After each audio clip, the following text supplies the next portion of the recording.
إن الحمد لله نحمده ونستعينه ونستغفره ونعوذ بالله من شرور أنفسنا وسيئات أعمالنا من يهده الله فلا مضل له ومن يضلل فلا هادي له وأشهد أن لا إله إلا الله وحده لا شريك له وأشهد أن محمدا عبده ورسوله أما بعد فإن خير الحديث كتاب الله وخير الهدي هدي محمد صلى الله عليه وسلم وشر الأمور محدثاتها وكل محدثة بدعة وكل بدعة ضلالة وكل ضلالة في النار. أعوذ بالله من الشيطان الرجيم. بسم الله الرحمن الرحيم. كل نفس ذائقة الموت وإنما توفون أجوركم يوم القيامة فمن زحزح عن النار وأدخل الجنة فقد فاز وما الحياة الدنيا إلا متاع الغرور. وقال النبي صلى الله عليه وسلم أكثروا من ذكر هادم اللذات الموت او كما جاء عن النبی صلی اللہ علیہ وسلم. مقامی جمعیت اہل حدیث کاشمیرہ کے زیر اہتمام مسجد اہل حدیث کاشمیرہ منشی کمپاؤنڈ کے زیر نگرانی سرپرستی آج کا جو اجلاس عام منعقد ہوا ہے، جس میں ہمارے فاضل علماء کرام فضیلت دکتور شیخ فاروق عبداللہ مدنی صاحب تشریف لائے ہیں، اور ایسے ہی ہمارے فاضل گرامی جو ہمارے مہمان ہیں دور سے تشریف لائے ہیں شیخ عمران سلفی حفظہ اللہ. آپ تمام قابل احترام بزرگوں، نوجوان ساتھیوں، آج کی اس مجلس کے ناظم، مسجد کے ذمہ داران، جمعیت اور جماعت کے ذمہ داران، آپ تمام قابل احترام بزرگوں، نوجوان ساتھیوں، قابل احترام ماں اور بہنوں، عزیز بچوں، کچھ تھوڑی سی گفتگو آخرت پر ایمان، موت سے متعلق آپ سے کرنی ہے. یہ ایمانی موضوع بھی ہے، تربیتی موضوع بھی ہے، اور زہد کا، رقائق کا بھی موضوع ہے. تھوڑی دیر چند آیات پر، چند اللہ کے نبی علیہ السلام کی چند حدیثوں پر گفتگو کریں گے. ہم نے آپ نے بہت ہی زیادہ اہم اور قیمتی گراں قدر باتیں الحمدللہ دونوں خطابات میں سنا ہے. اللہ سے دعا کرتے ہیں کہ اللہ تبارک و تعالی ہمیں اور آپ کو اللہ کے کلام کی آیات، اللہ کے نبی علیہ السلام کی سنتوں پر، سلف امت کی ہدایات پر، تعلیمات پر عمل کرنے کی توفیق عطا فرمائے، اور اللہ عز و جل ہمیں دنیا اور آخرت کی کامیابی سے، سعادت سے مالا مال فرمائے. آمین یا رب العالمین. موت اور آخرت کا موضوع حقیقت یہ ہے کہ زندگی کا بہت ہی بنیادی اور اہم موضوع ہے.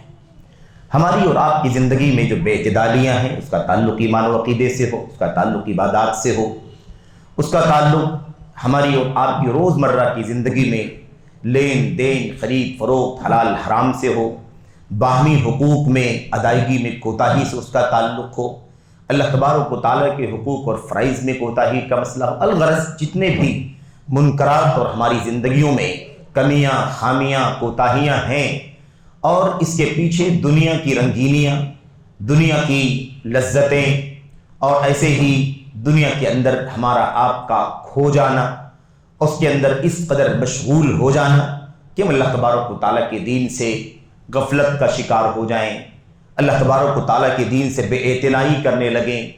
اور بے اعتنائی کا لفظ تو بہت ہلکا ہے، آج کل تو بیزاری ہے، اور ایسا لگتا ہے کہ دین ایک بوجھ ہے، ایک طرح کا برڈن ہے انسان کی زندگی پر، کہ آدمی جلدی سے اس بوجھ سے اپنے آپ کو آزاد کرنا چاہتا ہے. الا ماشاء اللہ، اللہ تبارک و تعالیٰ ہماری اور آپ کی زندگی میں ان تمام بے اعتدالیوں کے خاتمے کے لیے، خاتمے کی راہ میں کوشش کرنے کے حوالے سے موت کی یاد کا مسئلہ بہت زیادہ اہم ہے. موت، اللہ کے نبی علیہ السلام کی حدیث میں یہ بات موجود ہے کہ اللہ کے نبی علیہ السلام مر بمجلس، اللہ کے نبی علیہ السلام ایک مجلس سے گزرے، کانوا یضحکون، مجلس میں جو لوگ بیٹھے ہوئے تھے وہ ہنس رہے تھے. ظاہر ہے کہ ہنسنا کوئی گناہ تو نہیں ہے، ہنسنا گناہ نہیں ہے، الا یہ کہ کسی ایسی وجہ سے یا ایسی حالت میں یا ایسی کیفیت میں ہنسا جا رہا ہو جو شریعت کی نگاہ میں منکر ہو، ناقابل برداشت ہو، تو الگ بات ہے. لیکن اللہ کے نبی صلی اللہ علیہ وسلم نے دیکھا کہ لوگ ہنس رہے ہیں. اللہ کے نبی صلی اللہ علیہ وسلم اس مجلس کی صورتحال کو دیکھا تو آپ نے فرمایا اکثروا من ذکر ہادم اللذات الموت، لوگوں بہت ہنس رہے ہو، دنیا کی رنگینیاں، آشائشیں، لذتیں اور اسباب، زندگی کے وسائل اس کے اندر تم بہت کھو گئے ہو۔ اللہ تبارک و تعالیٰ کے یہاں آپ کو حاضر بھی ہونا ہے، موت ہونی ہے، زندگی دائمی نہیں ہے، ازلی زوال پذیر ہے، فنا ہو جانے والی زندگی ہے۔ اس لیے موت کو یاد کرو، کثرت سے موت کو یاد کرو۔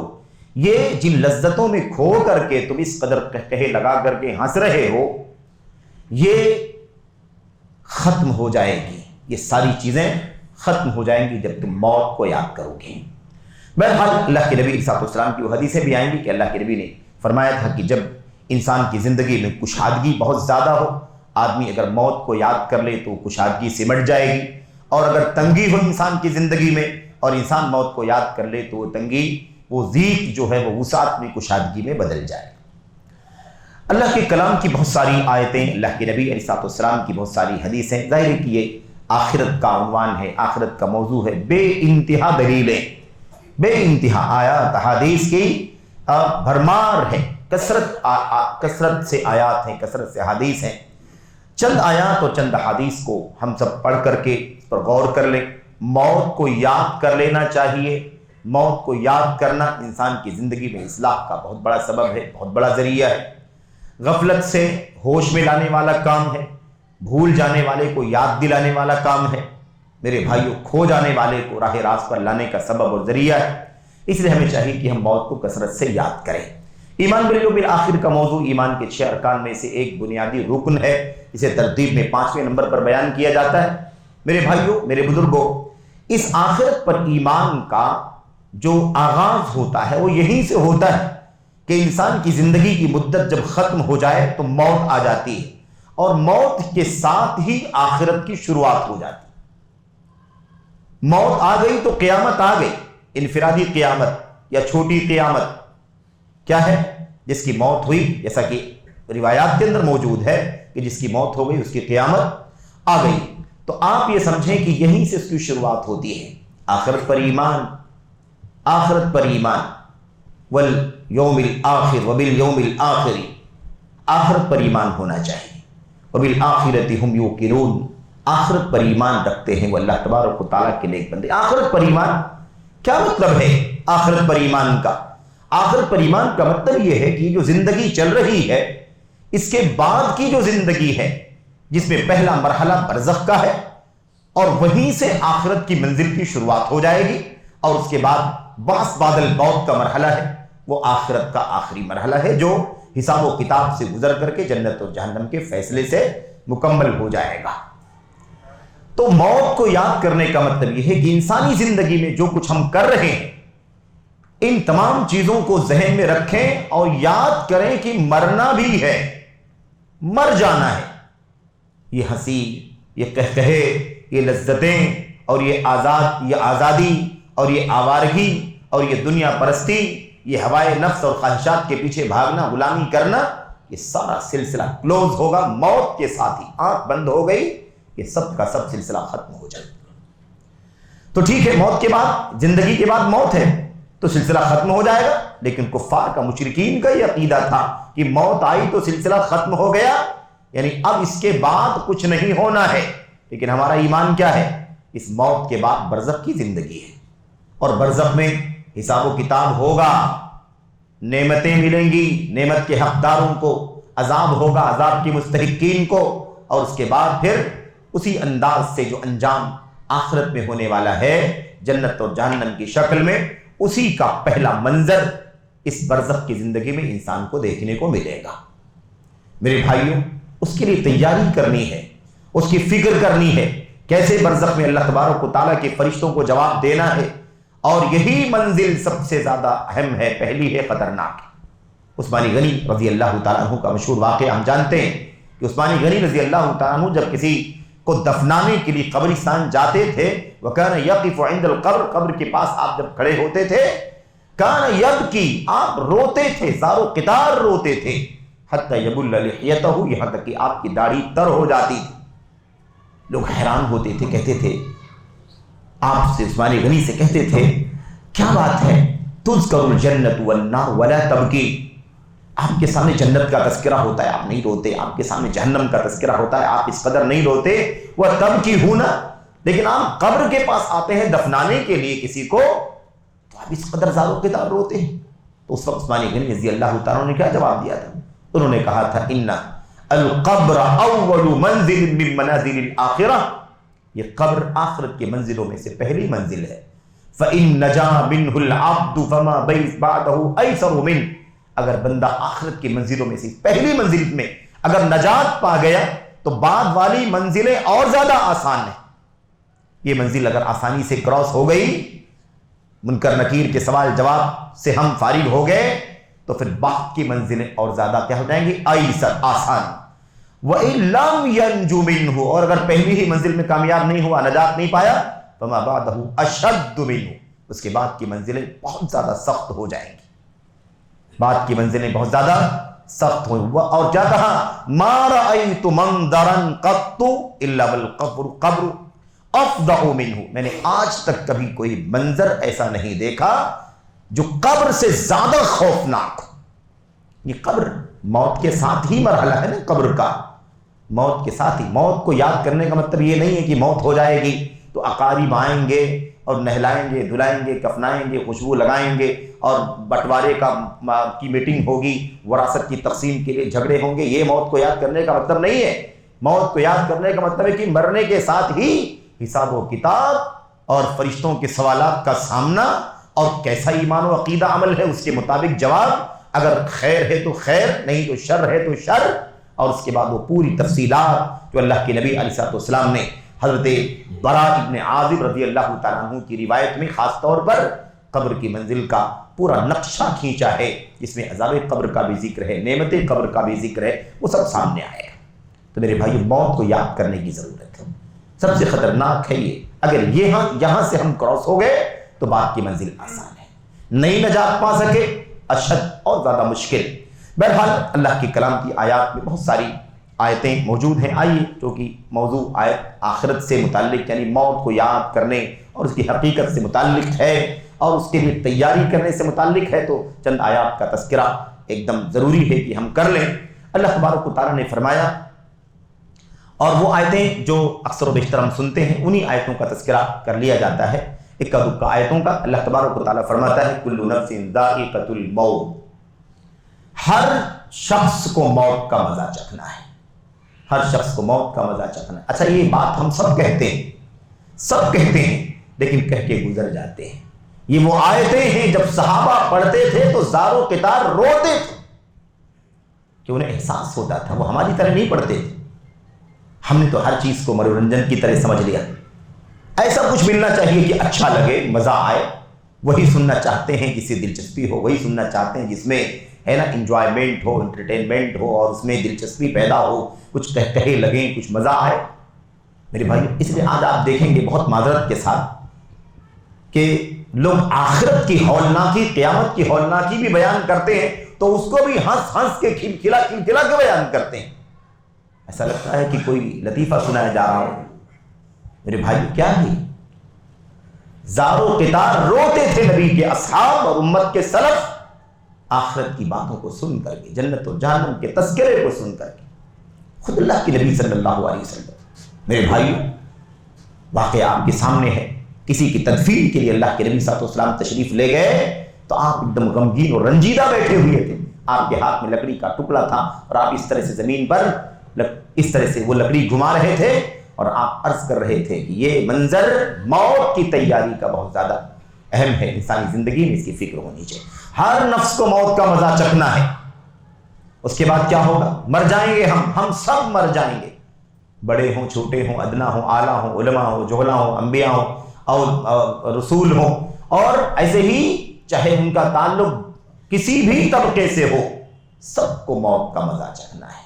کیا اولیاء، کیا صالحین، کیا انبیاء، کیا صلحاء، کیا اتقیاء، کیا فاسق، کیا فاجر، کیا مشرک، کیا مومن، سب کے سب مر جائیں گے. سب کو موت کا مزہ چکھنا ہے.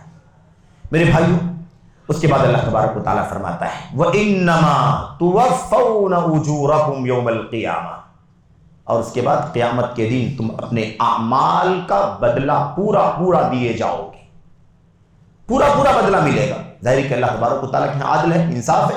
پورا بدلہ ملے گا. کوئی اس کے اندر کمی بیشی نہیں کی جائے.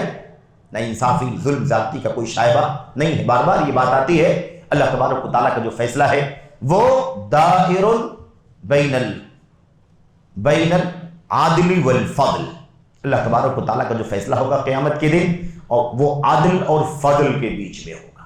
جس کو جنت ہے، جنت کی سعادتیں ہیں، اس کے لیے اللہ تبارک و تعالیٰ کا فضل ہے، اور جس کو جہنم اور اس کی سزا سے گزرنا پڑ رہا ہے وہ بھی زیادتی نہیں ہے، وہ عدل و انصاف ہے اللہ تبارک و تعالیٰ کا. تو ظلم کا تو نام و نشان بھی نہیں، کوئی شائبہ نہیں. میرے بھائی اللہ فرماتا سب کو پورا پورا بدلہ دیا جائے گا. اب اس کے بعد کیا ہوگا؟ انجام.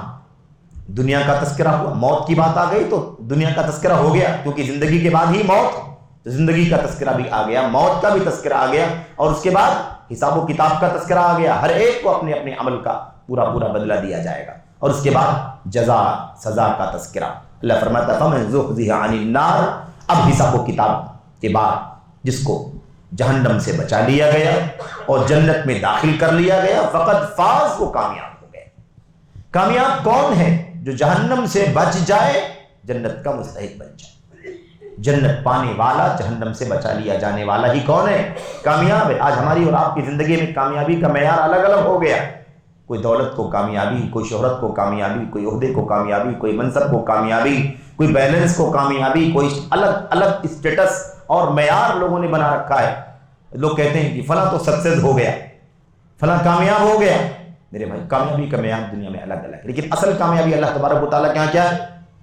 میرے بھائی دنیا یہ غربت سے گزرے، دولت سے گزرے، کیسے بھی گزر جائے، لیکن ایمان و عمل صالح کے ساتھ اگر گزرے گی تو اصل کامیابی ملے گی، جہنم سے چھٹکارا اور جنت کا داخلہ. اللہ تبارک و تعالیٰ فرماتا فقد فاز، حقیقت میں وہ کامیاب ہو گیا. وَمَا الْحَيَاةُ الدُّنْيَا إِلَّا مَتَاعُ الْغُرُورِ. دنیاوی زندگی تو ایک دھوکے کا سامان ہے، بس دھوکا ہے، سراب ہے. خلاصہ کلام یہ ہے کہ موت کا ذکر ہے. قُلْ إِنَّ الْمَوْتَ الَّذِي تَفِرُّونَ مِنْهُ فَإِنَّهُ مُلَاقِيكُمْ. کہہ دیجئے اللہ کے نبی علیہ الصلوۃ والسلام، جس موت سے تم بھاگتے ہو، جس موت سے تم بھاگتے ہو، یاد رکھو بچو گے نہیں، وہ تمہیں پکڑ کے رہے گی. موت تمہیں پکڑ کر گئے. میرے بھائی اینما تکونوا یدرککم الموت ولو کنتم فی بروج مشیدہ. کہاں کہیں بھی رہو، جہاں کہیں رہو گے تم، بڑے بڑے ٹاوروں میں رہو، برجوں میں رہو، کہیں بھی رہو، بہرحال مضبوط سے مضبوط بلڈنگوں میں بھی اگر رہو گے تو بھی اللہ تبارک و تعالیٰ کا اٹل فیصلہ ہے کہ یدرککم الموت، موت تمہیں پکڑ کے رہے. بہت بہت اہم مسئلہ ہے، اور سب کو سوائے اللہ تبارک و تعالیٰ کی ذات اس روئے زمین پر کل شیء ہالک الا وجہہ لہ الحکم الیہ ترجعون کل من علیہا فان ویبقى وجہ ربک ذو الجلال والاکرام. سب کو مرنا ہے، سب کو، سلسلہ ہمارے سامنے ہے. ہمارے اور آپ کے آخری نبی محمد الرسول اللہ صلی اللہ علیہ وسلم بھی موت سے گزرے. آپ کی موت ہو چکی ہے. پردے وردے کے الفاظ سے، انتقال کے الفاظ سے کچھ فرق نہیں پڑتا. یہ صوفیت کے الفاظ ہیں، اس سے کچھ فرق نہیں پڑتا. حقیقت میں اللہ کا کلام موت کا لفظ استعمال کرتا ہے. نبی کریم صلی اللہ علیہ وسلم کی موت ہو گئی ہے، آپ مر چکے ہیں. مرنے کا لفظ استعمال کیا جاتا ہے تو ایسا لگتا ہے گستاخی کا لفظ. گستاخی کا لفظ نہیں، موت کا ترجمہ مرنے سے کیا جاتا ہے، اور موت کا لفظ اللہ نے استعمال فرمایا. موت کا لفظ اللہ تبارک و تعالیٰ نے اپنے نبی کے لیے استعمال فرمایا. آپ کی موت ہو چکی ہے. انک میت وانہم میتون. یقیناً آپ مر جائیں گے اور یہ سب بھی مر جائیں گے جو آپ کے دشمن ہیں. سب کو موت آ جائے گی. میرے بھائی اللہ تبارک و تعالیٰ فرماتا ہے اللہ کے نبی علیہ الصلوۃ والسلام کے بارے میں افإن مت فهم الخالدون. اگر آپ مر جائیں گے تو کیا یہ آپ کو، آپ کی موت کی تمنا کرنے والے آپ کے دشمن کا ہمیشہ رہیں گے؟ یہ بھی مریں گے. آپ کی موت آئے گی تو ان کی بھی موت آئے گی. میرے بھائی افإن مات او قتل انقلبتم علی اعقابکم. کہ اللہ کے نبی علیہ السلام کی اگر موت ہو جائے یا آپ کو شہید کر دیا جائے تو تم مرتد ہو جاؤ گے، دین چھوڑ دو گے. یہاں بھی موت کا ذکر بار بار کئی جگہوں پر. اور میرے بھائیوں حضرت انس بن مالک رضی اللہ تعالیٰ عنہ اللہ کے نبی کے بارے میں فرماتے ہیں، کہتے ہیں وہ دن سب سے زیادہ روشن تھا جس دن محمد الرسول اللہ صلی اللہ علیہ وسلم ہجرت کر کے مکہ سے مدینہ تشریف لائے. ہماری زندگی کا سب سے روشن دن تھا. اور وہ دن ہماری زندگی کا سب سے تاریک دن تھا جس دن آپ کی وفات ہو گئی اور آپ ہم سے رخصت ہو گئے۔ اللہ کے نبی کی وفات ہو چکی ہے، اللہ کے نبی وفات پا چکے، تو اٹل ہے میرے بھائیوں۔ ایسا نہیں کہ آپ جانتے نہیں ہیں کہ موت ہوگی، لیکن احساس دلانا ہے، احساس کرنا ہے، ہم کو، آپ کو، سب کو یاد کرنا ہے موت کو، کہ ہماری موت ہوگی، اور موت ہوگی یہ کوئی نیوز نہیں ہے، خبر نہیں ہے۔ یعنی مقصد کیا ہے؟ موت کے بعد کا مرحلہ کیا ہے، اس کے لیے تیاری، حساب و کتاب کا مرحلہ، ہمارا ایمان کیسا اس کا جائزہ، ہمارا عقیدہ کیسا اس کا جائزہ، ہماری عبادات کیسی ہیں اس کا جائزہ، ہمارا لین دین کاروبار 1 نمبر ہے، 2 نمبر ہے، 4 نمبر ہے، اس کا جائزہ۔ میرے بھائیوں، یہ مقصد ہے موت کو یاد کرنے کا، یہ مقصد ہے اللہ کے نبی علیہ السلام، اللہ کے کلام کی آیات کا اور اللہ کے نبی علیہ السلام کی حدیث میں بار بار موت کو یاد کرنے کی تلقین کا معنی کیا ہے؟ اس کو یاد کرو تاکہ اسی طرح سے تیاریاں کرو جو تیاری جنت کی طرف لے جائے۔ ایمان وہی، عقیدہ وہی، عبادات وہی، معاملات وہی، اخلاق وہی۔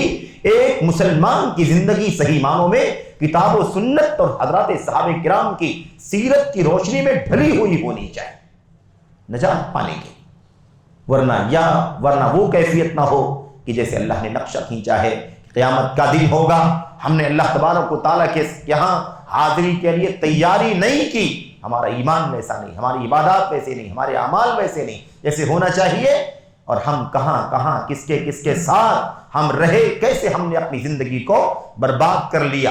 ایمان عقیدے سے لے کر چھوٹی سے چھوٹی زندگی کے چھوٹے سے چھوٹے کام کو بھی ہم نے پورے طور پر تہس نہس کر دیا۔ ابھی ایمان و عقیدے کی بات آپ کے سامنے آئی، منہج سلف اور صحابہ کا بھی تذکرہ آیا، اخلاق و کردار کا، خواتین کا، مردوں کے اخلاق و کردار کا بھی تذکرہ آیا۔ ہر پہلو پر ہم نے اپنے آپ کو ضائع کر دیا، قیامت کا دن ہوگا، اور اگر ہم نے موت کو یاد نہیں کیا، اس کے لیے تیاری نہیں کی، تو یا لیتنی یا لیتنا یہ بار بار ہوگا۔ اے کاش ہم نے ایسا کیا ہوتا، اے کاش میں نے ایسا کر لیا ہوتا تو آج یہ دن نہیں دیکھنا پڑتا، اے کاش میں نے ایسا نہ کیا ہوتا تو آج مجھے ایسا دن نہ دیکھنا پڑتا۔ آج یہ ذلت ہے، رسوائی ہے، اور 1-2 آدمی کے سامنے نہیں، ساری دنیا کے سامنے، اولین سے آخرین تک سب کے سب ہمارے، میرے بھائیو، ہماری اس بے ایمانی کو، بدعملی کو، گناہ کو، معاصی کو، جرائم کو سب سن رہے ہوں گے، سب دیکھ رہے ہوں۔ کس قدر ذلت ہوگی، کس قدر رسوائی ہوگی۔ آپ سوچئے اللہ کے نبی، اللہ کے خلیل ابراہیم علیہ السلام نے کیا رب لا تخزنی یوم یبعثون، قیامت کا دن جب ہوگا، اللہ سب کو زندہ کر کے اٹھایا جائے گا، اس دن مجھے رسوا مت کرنا، اللہ مجھے اس دن رسوا نہ کرنا۔ اس دن کی رسوائی سے بچنے کے لیے ہمیں موت سے پہلے تیاری کرنی ہوگی۔ تو موت کا مرحلہ بہت زیادہ نازک ہے، بہت زیادہ نازک ہے۔ بہرحال اس سلسلے میں 2-3 باتیں ذکر کر کے میں مختصر بات ختم کر دوں گا، کیونکہ موضوع تو ظاہر کی آخرت کا موضوع ہے، تو بہت سارے پہلو ہیں اس کے اندر، بہت ساری باتیں کرنے کی ہیں، لیکن بس اللہ تعالیٰ مجھ کو سب سے پہلے کہنے والے کو اس موت کو یاد کرنے کی اور اس کے لیے تیاری کرنے کی توفیق عطا فرمائے، اور آپ تمام تک یہ پیغام اختصار کے ساتھ اللہ عز و جل پہنچانے کی توفیق عطا فرمائے، آمین رب العالمین۔ ہم اور آپ کی جو زندگی کا رنگ ڈھنگ ہے، جو سلیقہ ہے، وہ عام طور پر کیا ہے؟ ہم لوگ بس یہ سنبھال لیں، وہ سنبھال لیں، اس کا انتظام ہو جائے، اس کا انتظام ہو جائے، یہ گھر ہو جائے، یہ کھانا ہو جائے، یہ کپڑا ہو جائے، اور یہ فلاں ہو جائے۔ ہماری کوشش کا جو دائرہ ہے وہ اسی کے بیچ میں سمٹا پڑا ہوا ہے۔ ایسا لگتا ہے کہ یہی پرماننٹ ہے، ایسا گھر بناؤ کہ لائف ٹائم، یعنی قیامت تک ختم ہی نہ ہو، ایسے انکم کا انتظام کر لو۔ آج لوگ کہتے ہیں کہ باپ نے ایسا بنایا ہے کہ بیٹی زندگی بھر بیٹھ کے کھائے گی، خاندان زندگی بھر کھائے گا، اس طرح کی باتیں کرتے۔ کیسی سوچ ہے، کیسی سوچ ہے یہ؟ کیا ہمارا ایمان نہیں کہ اللہ تبارک و تعالیٰ نے ماؤں کے پیٹوں میں روح ڈالتے ہی ہماری زندگی کی روزی کا، ہمارے عمل کا، ہماری سعادت کا، شقاوت کا، اور کب تک اور کیا کام کریں گے، سب لکھ دیا ہے کہ نہیں؟ فَيُؤْمَرُ بِأَرْبَعِ كَلِمَاتٍ، 4 باتوں کو لکھ دیا جاتا ہے، حکم دے دیا جاتا ہے کہ لکھ دو۔ تو ہمارا ایمان ہونا چاہیے، یعنی ہماری زندگی کا پوری سوچ کا، ہماری زندگی میں سوچ کا دائرہ کیا ہے؟ بس اسی کو کیسے بھی ہم اس کا جتن کر لیں، اس کا انتظام کر لیں، بس۔ میرے بھائیو، صحیح مسلم میں اللہ کے نبی علیہ السلام کی زوجہ ام المؤمنین ام حبیبہ رضی اللہ تعالی عنہ، جن کا نام رملہ ہے، رملہ بنت ابی سفیان ام حبیبہ رضی اللہ تعالی عنہ ام المؤمنین، ان کا واقعہ موجود ہے. عبداللہ بن مسعود رضی اللہ تعالیٰ عنہ روایت کرتے ہیں، کہتے ہیں اللہ کے نبی علیہ السلام کی زوجہ ام المومنین رضی اللہ تعالیٰ عنہ دعا کرنے لگی تو اپنی دعا میں کیا کہا؟ اللہم امتعنی بزوجی رسول اللہ، اللہم امتعنی ابی سفیان، اللہم امتعنی باخی معاویہ بن ابی سفیان. 3 الفاظ میں دعائیں کی. اے اللہ تبارک و تعالیٰ مجھے زندگی کی لذت عطا فرما، زندگی کی سعادت عطا فرما، زندگی کا لطف اور مزہ عطا فرما. کس کے ذریعے سے؟ میرے شوہر محمد الرسول اللہ صلی اللہ علیہ وسلم کے ذریعے سے، میرے باپ ابو سفیان کے ذریعے، میرے بھائی معاویہ رضی اللہ تعالیٰ عنہم کے ذریعے. ان کیا مطلب؟ اے اللہ میرے نبی، میرے شوہر زندہ رہیں، میں خوش زندگی سعادت کے ساتھ گزارتی رہوں، میرے والد باحیات رہیں اور یہ سعادت حاصل رہے، میرے بھائی زندہ رہیں، یہ سعادت حاصل رہے اور یہ زندگی کی لذتیں قائم رہیں. ام المومنین کا یہ سوالات اللہ کے نبی علیہ السلام سن رہے تھے تو اللہ کے نبی علیہ السلام نے ام المومنین ام حبیبہ رضی اللہ تعالیٰ عنہ سے مخاطب ہو کر کے فرمایا، کیا سوال، کیسی دعائیں کر رہی ہوں؟ جو تم نے دعائیں کی ہیں ان دعاؤں کا دائرہ کہاں تک جاتا ہے؟ اپنے شوہر نبی صلی اللہ علیہ وسلم، باپ ابو سفیان، بھائی معاویہ رضی اللہ تعالیٰ عنہ مجمعین، آپ نے ان کے بارے میں کہا ہے کہ اللہ مجھے زندگی کی لذت عطا فرما. ساری دعائیں تمہاری زندگی سے متعلق ہیں. مرنے کے بعد موت، مرنے کے بعد حساب کتاب، قبر اور اس کے بعد عذاب جہنم، اس کا تو تذکرہ ہی نہیں آیا، اس کا تذکرہ نہیں آیا. اللہ کے نبی صلی اللہ علیہ وسلم نے جملے جو کہے تھے بڑے عظیم الشان ہیں، بڑے پیارے. لقد سألت اللہ لآجال مغروبہ وأیام معدودہ وارزاق مقسومہ لن يعجل اللہ شیئا قبل حلہ ولا یؤخرہ عن حلہ. المومنین کہ کیا کہا اللہ کے نبی نے؟ تم نے جو سوال کیا ہے ان سوالات کے اندر 3 باتیں. تم نے جو مانگا ہے وہ کیا ہے؟ لآجال مغروبہ، جو اجل ہے، زندگی اور زندگی گزار کر کے موت کی جو ہے نا آخری حد ہے، کب تک زندگی جئیں گے پھر مر جائیں، اس کو اجل کہتے ہیں. وقت مقرر، اللہ کے نبی کی وفات کا وقت مقرر اللہ تعالیٰ کے یہاں طے ہے. ابو سفیان، معاویہ، سب کا طے ہے، سب کی موت کا اجل طے ہے. تو تم نے جو مانگا ہے وہ تو طے ہے اللہ تبارک و تعالیٰ کی طرف سے. تمہارے مانگنے سے نہ موت آگے ہو جائے گی نہ موت پیچھے جائے گی. وَأَيَّامٍ مَعْدُودَةٍ، گنے ہوئے دن ہیں، گنو دن جو ہے نا وہ گنے ہوئے ہیں. پہلے سے طے اللہ تبارک و تعالیٰ کی طرف سے، تم نے اسی کا ذکر کیا ہے. اور وہ ارزاق مقسومہ، روزیاں جو بٹی ہوئی ہیں اسی کا تم نے سوال کیا ہے. اس کے بعد اللہ کے نبی نے کیا فرمایا تھا معلوم ہے؟ اللہ تعالیٰ مجھ کو آپ کو سمجھنے کی توفیق عطا فرمائے. موت کی یاد اور اس کی تیاری. وَلَوْ سَأَلْتِ اللَّهَ أَن يُعِيذَكِ مِنْ عَذَابٍ فِي الْقَبْرِ وَمِنْ عَذَابٍ فِي النَّارِ كَانَ خَيْرًا وَأَفْضَلَ. اللہ کے نبی صلی اللہ علیہ وسلم نے فرمایا ام المومنین سے، کہا تم نے جو سوال کیا ہے اللہ تبارک و تعالیٰ سے دعا کی ہے اس کے بجائے یہ مانگنا تھا، یہ مانگنا تھا. اگر تم یہ اللہ سے سوال کرتی، مانگتی کیا؟ اے اللہ مجھے قبر کے عذاب سے پناہ عطا فرما اور جہنم کے عذاب سے پناہ عطا فرما، کان خیرن و افضل، تو یہ بہتر ہوتا اور افضل ہوتا. یہ سوال کرنا تھا. دیکھا آپ نے عذاب قبر، عذاب قبر کب ہے؟ موت کے ساتھ ہی، موت کے ساتھ ہی. سب روایتیں جانتے ہیں، آپ سب کے علم میں ہیں. دفنا کر کے واپس ہوتے ہیں، انہ لیسمع قرآن آلہم. مقبور مدفون آدمی جس کو ہم دفنا کر کے آتے ہیں وہ اپنے دفنانے والوں کے چلنے سے جو جوتوں کی چپلوں کی آواز آتی ہے وہ سنتا ہے. اور اس کے بعد یاتیہ ملکان اسودان ازرقان فیقعدانہ فیجلسانہ فیسألانہ من ربک ما دینک ما تقول فی ھذا الرجل. ساری باتیں ہم جانتے ہیں، ہے نا. تو اللہ تبارک و تعالیٰ، اللہ کے نبی نے کیا فرمایا؟ تمہیں سوال کیا کرنا چاہیے تھا؟ سوال کرنا چاہیے تھا اللہ تبارک و تعالیٰ سے کہ اللہ تمہیں قبر کے عذاب سے بچائے اور آخرت میں جہنم کے عذاب سے تمہیں بچائے. یہ سوال ہوتا تو یہ سب سے بہتر اور سب سے افضل سوال ہوتا. تو دنیاوی حد تک ہمیں نہیں. آپ سوچئے اللہ کے نبی صلی اللہ علیہ وسلم ام المومنین سے یہ بات عرض کر رہے ہیں، میرے بھائی ہماری اور آپ کی زندگی کا معاملہ تو دنیا داری کا کہاں تک پہنچا ہوا ہے. دور دور تک موت کا خیال نہیں آتا، دور دور تک موت کا خیال نہیں آتا. بلکہ کوئی مر جائے تو اتنا بزی ہے کہ جنازے میں جانے کا بھی موقع نہیں ہوتا. میرے بھائی آج صورتحال یہ ہے، سوشل میڈیا کی بات چل رہی تھی، مشائخ فضلائے کرام بیان کر رہے تھے سوشل میڈیا پر، آدمی انتظار کرتا ہے، فلاں کی موت کی خبر سنی ہے، کچھ تعزیت کے الفاظ بھیجنا ہے، کہیں سے کوئی لکھ دیتا تو فارورڈ کر دیتا، لکھنے کا موقع نہیں ہے ظالم۔ میرے بھائی حیرانی ہے کہ نہیں حیرانی؟ کتنے افسوس کی بات ہے۔ اللہ کے نبی علیہ السلام خیر اکثروا من ذکر حادم اللذات الموت، کثرت سے لذتوں کو کاٹ دینے والی چیز موت کو یاد کرو۔ لذتیں ہیں دنیا کی رنگینیاں، لذتیں، مزے، لطف، کیا حلال کیا حرام، ناجائز جائز، سب مسئلہ ناجائز کا تو ہے ہی نہیں، حلال لذتیں بھی موت کیا کرے گی؟ کاٹ دے گی۔ سارے مزے، آنکھ بند ہوئی سلسلہ ختم۔ میرے بھائی وہ صفحہ کلوز ہو جاتا ہے، بند ہو جاتا ہے۔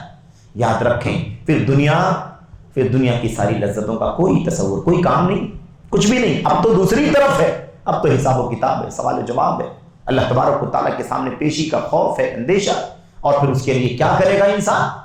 اب تو عمل کا ٹائم جا چکا ہے۔ فَالْيَوْمَ عَمَلٌ وَلَا حِسَابٌ وَغَدًا حِسَابٌ وَلَا عَمَلٌ، آج عمل کا ٹائم ہے، حساب نہیں ہو رہا ہے، اور مرنے کے بعد حساب ہوگا، عمل کا چانس نہیں ملے۔ موت کو یاد کرو، موت کو یاد کرو۔ اللہ کے نبی علیہ السلام کی لمبی حدیث ہے، اس لمبی حدیث کے اندر بس سرسری طور پر وہ بات، اور روایت موقوف ہے سند کے ساتھ، صحیح بات یہ ہے کہ موقوف ہے عبداللہ بن مسعود رضی اللہ تعالیٰ عنہ سے، اس میں یہ ہے کہ اللہ کے نبی علیہ السلام کے حوالے سے بیان کی گئی ہے روایت، لیکن صحیح یہ ہے کہ موقوف ہے۔ ایھا الناس استحیوا من اللہ حق الحیاء، ایھا الناس استحیوا من اللہ، اے لوگو اللہ سے شرم کرو، اللہ سے حیا کرو۔ ہم لوگ بھی کہتے ہیں ایک دوسرے کو ڈرو اللہ سے، حیا کرو اللہ تبارک و تعالیٰ سے، شرم ہے کچھ، کم سے کم اللہ سے تو ڈرو۔ میرے بھائیوں صحابہ کرام کہ اللہ کے نبی انا نستحی وللہ الحمد، اللہ کے نبی ہم اللہ تبارک و تعالیٰ سے حیا کرتے ہیں، شرم کرتے ہیں، اللہ کی تعریف، اللہ کی حمد ہے۔ اللہ کے نبی نے فرمایا نہیں ایسا تھوڑی، یہ معنی نہیں ہے اللہ تبارک و تعالیٰ سے حیا کرنے کی کا مقصد یہ نہیں ہے۔ اس کے بعد اللہ کے نبی نے کیا فرمایا تھا؟ اللہ کے نبی صلی اللہ علیہ وسلم نے 3-4 باتیں فرمائی تھی، اس میں کیا تھا؟ اس میں ایک تھا وَلْتَذْكُرِ الْمَوْتَ وَالْبِلَا۔ اصل حیا کیا ہے؟ دیکھو میرے بھائیو، اصل حیا کیا ہے؟ ہمارا تو ذہن بھی نہیں جاتا کہ وہ بھی کوئی حیا کی بات ہو سکتی ہے۔ اصل شرم کیا، اصل حیا کیا ہے؟ اصل حیا کیا ہے کہ انسان موت کو یاد کرے، اور موت کے بعد دفنا دیا جائے گا، اس کی ہڈیاں سڑ جائیں گی، بوسیدہ ہو جائیں گی، اس کو یاد کرے۔ وَلْتَذْكُرِ الْمَوْتَ وَالْبِلَا، تمہیں چاہیے کہ تم موت کو یاد کرو، اور موت کے بعد ہڈیوں کے بوسیدہ ہو جانے، گوشت کے مٹی میں مل جانے کو یاد کرو۔ اس کے بعد اللہ کے نبی صلی اللہ علیہ وسلم نے فرمایا فَمَنْ فَعَلَ ذَلِكَ فَقَدِ اسْتَحْيَا مِنَ اللَّهِ حَقَّ الْحَيَاءِ، جو فلاں فلاں فلاں فلاں کام جس نے کر لیا، اور اس میں یہ بھی ہے کہ موت کو جس نے یاد کیا اور بوسیدہ ہو جانے کو یاد کیا کہ سڑ جاؤں گا میں، یہ دنیا کی رنگینیاں، آشائشیں، مزے، دولت، اور نہ جانے کتنا ہم اپنی ذات کے لیے آشائش تلاش کرتے ہیں، یہ سب کا سب ختم ہو جائے گا، سب کا سب ختم ہو جائے گا۔ دقات قلب المرء قائلۃ له ان الحیات دقائق و ثوانی، یہ میرے بھائی انسان کے دل کی دھڑکن بول رہی ہے، ہمارے دل کی دھڑکن ہم سے بول رہی ہے کہ جو تو جی رہا ہے، جو زندگی جو جی رہا ہے وہ کیا ہے؟ دقائق و ثوانی، یہ چند منٹ ہیں اور چند سیکنڈ ہیں۔ سیکنڈ یہ جیسے سیکنڈ کو کاؤنٹ کر لیا گیا ہے، اور اسی حساب سے وہ بلنک ہوتا ہے، معلوم پڑتا ہے ایک سیکنڈ اگلا سیکنڈ، یہ ہر دل کی جو دھڑکن ہے، بس ایسے ہی سمجھیں کہ یہ بھی بس زندگی کے سیکنڈ اور منٹ چل رہے ہیں۔ میرے بھائی یاد کریں، یہ ہے اصل، جو اس طرح سے کرے گا، موت کو یاد کرے گا، بوسیدہ ہو جانے کو یاد کرے گا، اس وہ حقیقت میں اللہ تبارک و تعالیٰ سے صحیح معنوں میں حیا کرنے والا ہے، شرم کرنے والا ہے۔ عمر بن خطاب، عبداللہ بن عمر رضی اللہ تعالیٰ عنہما کی روایت ہے، اللہ کے نبی علیہ السلام کے سامنے ایک شخص آئے، انصاری صحابی، اور انہوں نے اللہ کے نبی علیہ السلام سے سوال کیا۔ سوال پہلے کیا تھا؟ ای المؤمنین افضل، اللہ کے نبی علیہ السلام سب سے زیادہ فضیلت والا مومن کون ہے؟ سب سے زیادہ فضیلت والا مومن کون ہے؟ اللہ کے نبی علیہ السلام نے فوراً جواب دیا احسنہم خلقا، سب سے زیادہ فضیلت والا مومن وہ ہے جو سب سے اچھے اخلاق والا ہے، سب سے زیادہ اخلاق مند جو ہے وہ سب سے زیادہ فضیلت والا ہے اللہ تبارک و تعالیٰ کے یہاں۔ اور اس سلسلے میں حدیثیں آپ جانتے ہیں، اللہ کے نبی صلی اللہ علیہ وسلم کی بہت ساری حدیث، جس کا معنی یہی ہے کہ سب سے اچھے اخلاق والا سب سے قریب ترین درجے کا ہوگا نبی کریم صلی اللہ علیہ وسلم کے یہاں۔ بہرحال اور میدان حشر میں، میزان عمل میں حسن خلق، اچھے اخلاق کا وزن بہت زیادہ ہوگا۔ یہ حدیثیں سب آئی ہوئی ہیں۔ یہاں اللہ کے نبی صلی اللہ علیہ وسلم نے جواب کیا دیا؟ سب سے افضل مومن کون ہے؟ سب سے افضل مومن وہ ہے جو سب سے اچھے اخلاق والا ہے۔ صحابی رسول نے انصاری دوسرا سوال کیا، فَأَيُّ الْمُؤْمِنِينَ أَكِيَسْ، فَأَيُّ الْمُؤْمِنِينَ أَكِيَسْ، اے اللہ کے نبی صلی اللہ علیہ وسلم سب سے زیادہ عقل مند، ذہین، ٹیلنٹ، میرے بھائی سوجھ بوجھ والا دانش مند مومن کون ہے؟ عقل مند، سوجھ بوجھ، سمجھدار، ذہین، فتین مومن کون ہے؟ تو اللہ کے نبی صلی اللہ علیہ وسلم نے کیا فرمایا تھا؟ آپ نے فرمایا تھا اکثر، کیا فرمایا تھا؟ دو الفاظ میں، دو جملوں میں، اور بہت پیاری بات، کیا فرمایا تھا؟ اکثرہم للموت ذکرا، ایک جملہ، دوسرا کیا؟ وَأَحْسَنُهُمْ لِمَا بَعْدَهُ اسْتِعْدَادًا۔ اللہ کے نبی نے فرمایا اگر تم یہ سوال کر رہے ہو کہ سب سے زیادہ ذہین، عقل مند، سوجھ بوجھ، ٹیلنٹ والا کون ہے، تو دو باتیں یاد رکھ لو۔ جو سب سے زیادہ موت کو یاد کرتا ہے اور سب سے اچھی طرح موت کے بعد والے دن کے لیے تیاری کرتا ہے۔ موت کو سب سے زیادہ یاد کرنے والا اور مرنے کے بعد جو حساب و کتاب ہے، برزخ سے لے کر کے آخرت یعنی بعث بعد الموت تک، اور اس کے بعد سارے مراحل میں اس کی تیاری جو سب سے اچھی طرح سے کرتا ہے، وہ سب سے زیادہ عقل مند ہے، سب سے زیادہ ذہین فتین ہے۔ اولئک الاکیاس، یہی لوگ عقل مند ہیں، سن لو یہی لوگ عقل مند ہیں۔ آج دنیا میں عقل مند کون ہے؟ جو زیادہ دولت کما لے، زیادہ پیسہ کما لے، حلال سے کمائے حرام سے کمائے، زیادہ بنا لے اور بہت ساری پراپرٹی چھوڑ کے مر جائے اپنے بچوں کے لیے، تذکرے چلیں۔ میرے بھائی ہماری اور آپ کی جو سوچ ہے، اللہ مجھ کو آپ کو اس سے عذاب ہونے کی توفیق عطا فرمائے۔ دنیا کو ہم نے معیار بنا لیا، الا من رحم اللہ۔ بہرحال یہ باتیں تو چونکہ بہت ساری تھی، ہم نے ادھر ادھر سے کچھ ہے نا باتیں آپ کے سامنے پیش کر دی ہیں۔ اللہ سے دعا کرتے ہیں کہ اللہ تبارک و تعالیٰ ہمیں اور آپ کو موت کو کثرت سے یاد کرنے کی توفیق عطا فرمائے، موت کے بعد کے مرحلے کے لیے، حساب و کتاب کے لیے تیاری کرنے کی توفیق عطا فرمائے۔ وہ تیاری ابھی ہوگی، ابھی ہوگی، ابھی۔ اگر ہم نے یہ وقت زندگی کا ضائع کر دیا تو یاد رکھیں کہ پھر اب آگے عمل کرنے، محنت کرنے، کوشش کرنے، تیاری کرنے کا کوئی موقع، جب تک زندگی ہے آنکھ کھلی ہوئی ہے، اور انتظار بھی نہیں کر سکتے کیونکہ موت کا وقت معلوم نہیں۔ خمس لا يعلمهن الا اللہ، 5 چیزیں غیب کی کنجیاں ہیں۔ 5 چیزیں کیا ہیں؟ غیب کی کنجی، کوئی نہیں جانتا ہے سوائے اللہ تبارک و تعالیٰ کی۔ موت کب آئے گی، کہاں آئے گی، کیسے آئے گی، اللہ کے سوا کوئی نہیں، اللہ ہی جانتا۔ ہمیں کیا پتا یہ مجلس پوری ہوگی کہ نہیں ہوگی، یہ جملہ پورا ہوگا کہ نہیں ہوگا، ہم یہاں سے نکل پائیں گے سب سلامت زندگی لے کر کے جیتے جی یا نہیں، کچھ نہیں جانتا، کچھ نہیں کہہ سکتے۔ ہماری اور موت کا، ہماری اور آپ کی موت کا کچھ بھی عطا پتا نہیں، اللہ ہی جانتا ہے کب کس کی موت ہو جائے۔ آدمی سوتا ہے ہنستے کھیلتے، اور صبح ہوتی ہے تو سب بلک بلک کے اس کی لاش کو دیکھ کر کے روتے ہیں۔ میرے بھائیو یہ تو بہت عام مثال ہے، اور آج کل تو اموات جو ہو رہی ہیں اللہ تبارک و تعالیٰ ہی جانتا ہے، اس میں اکثر و بیشتر موتیں میرے بھائیو سب اچانک کی مباغتے کی موتیں ہوتی ہیں، ہنگامی موتیں۔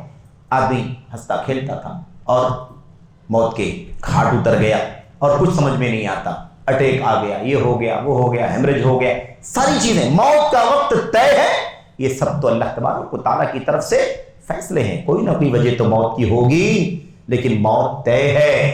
نہ وہ لا یستاخرون ساعۃ ولا یستقدمون، نہ ایک گھڑی پیچھے ہو سکتے ہیں اور نہ ایک گھڑی آگے جا سکتے ہیں۔ تو موت طے ہے، موت اٹل ہے، اس سے بچنے کا کوئی راستہ نہیں ہے، اس کا کام ہے تیاری کرنے کا۔ اور اسی لیے بہرحال وہ ساری باتیں ہم اور آپ بار بار سنتے ہیں، جانتے ہیں کہ اللہ کے نبی علیہ الصلوۃ والسلام کے اصحاب سے، عمر بن خطاب سے اور علی بن ابی طالب رضی اللہ تعالیٰ عنہ سے اور دیگر صحابہ کرام سے بہت سارے آثار، ترغیب، شوق، زندگی میں فائدہ اٹھا لو۔ اور بار بار جو وہ حدیث پڑھتے ہیں، من کان آخر کلامہ لا الہ الا اللہ دخل الجنہ، جس کا آخری کلمہ، آخری بات جس کی زبان سے لا الہ الا اللہ کی نکلی ہوگی وہ جنت میں داخل ہوگا۔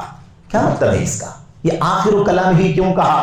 اس کا مطلب یہی ہے کہ زندگی میں اس کی کوشش کر لو کب وہ کلام آخری ہو جائے، کب زندگی ختم ہو جائے، آنکھیں بند ہو جائیں، آدمی موت کے گھاٹ اتر جائے، کوئی پتہ نہیں ہے۔ اس لیے اس کے لیے ہمیشہ انسان کو تیاری کرنی چاہیے۔ بہرحال یہ چند باتیں تھیں۔ حضرت امام ابو زرعہ کا واقعہ، مشائخ بیٹھے ہوئے ہیں، امام ابو زرعہ چوٹی کے امام ہیں، محدث ہیں، حضرت امام احمد بن حنبل کے ساتھی ہیں، اور بہرحال ان کے بہت سارے فضائل ہیں، مناقب ہیں۔ ان کی موت کا جانکنی کا عالم تھا۔ آخری بات بس آدھے منٹ 1 منٹ میں کہہ رہا ہوں، جانکنی کا عالم، موت سے پہلے کے جو حالات ہوتے ہیں، ان للموت لسکرات، موت کے جھٹکے ہیں، احتضار جس کو ہم کہتے ہیں، غرغرہ، اس وقت کی صورتحال تھی۔ لوگوں کو پتہ چلا، ان کے ساتھیوں کو اور حضرات محدثین کو، ان میں سے 2 3 4 ائمہ محدثین ان کی خدمت میں حاضر ہوئے۔ کیوں؟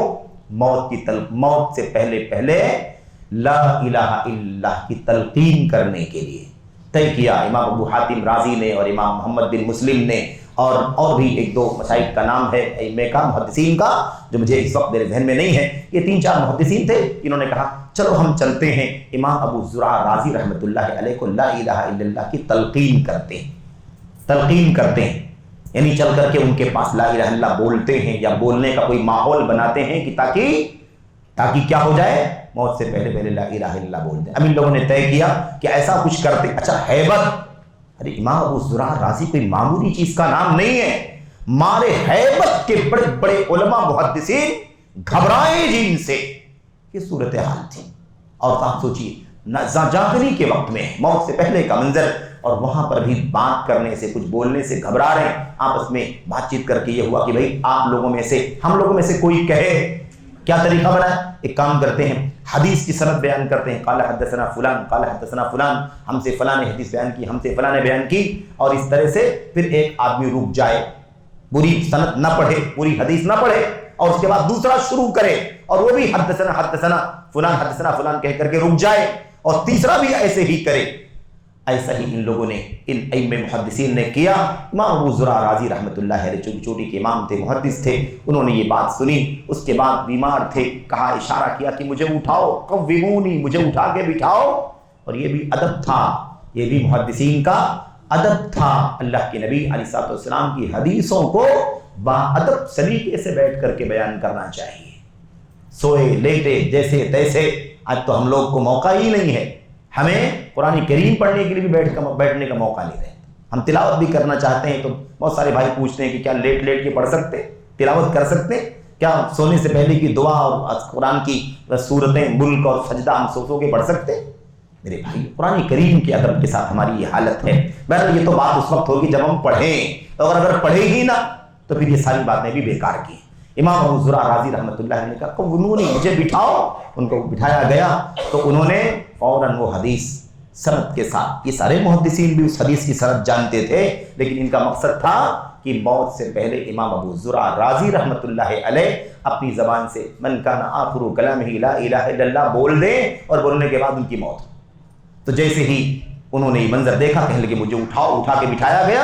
انہوں نے پوری سند پڑھی، قال حدثنا فلان قال حدثنا فلان قال حدثنا فلان، فلاں نے فلاں سے بیان کی، اور اس کے بعد قال النبی صلی اللہ علیہ وسلم، اللہ کے نبی نے فرمایا من کان آخر کلامہ لا الہ الا اللہ دخل الجنہ، جس آدمی کی آخری بات لا الہ الا اللہ ہوگی وہ جنت میں داخل ہوگا۔ یہ پوری حدیث ہے، لا الہ الا اللہ کی ہاں تک پہنچے اور وہیں پر روح قبض کر لی گئی۔ لا الہ الا اللہ لفظ الجلالہ، اللہ کے لفظ الجلالہ جو ہے نا، ہاں اللہ، یہ ہاں تک پہنچے، اور اس کے بعد ہی ان کی روح کیا ہو گئی؟ قبض ہو گئی۔ میرے بھائی، موت کی تیاری کرو، صحیح ایمان لے کے جاؤ۔ اس کی تیاری ایسی ہونی چاہیے کہ عمر بن خطاب بہت بے چین رہتے تھے۔ میرے بھائی وقت زیادہ ہو گیا، بات ختم کر رہا ہوں میں۔ امام حضرت عبداللہ عمر بن خطاب کہتے تھے کہ روتے تھے، موت سے پہلے زار و قطار روتے تھے۔ لوگ کہنے لگے آپ اتنا پریشان ہیں، آپ کو تو اللہ کے نبی کے صحابی ہونے کا شرف حاصل ہوا ہے، آپ تو خلیفہ رہے ہیں، آپ کے اتنے مقام ہیں دنیا کے اندر، اللہ تعالیٰ نے آپ کو فضائل سے نوازا، آپ بے چین ہیں، آپ کی تو ایسے بھی بخشش کا اعلان ہو چکا ہے۔ عمر بن خطاب کہتے تھے میں سوچتا ہوں اللہ تعالیٰ میرے مرنے کے بعد میرا حساب و کتاب لے، اور حساب و کتاب برابر سرابر ہو جائے، لا لیا ولا علیہ، نہ میرا کچھ نکلے نہ مجھ پر کچھ نکلے۔ میں چاہتا ہوں کہ ایسا برابر ہو جائے تو بھی میں سعادت سمجھتا ہوں۔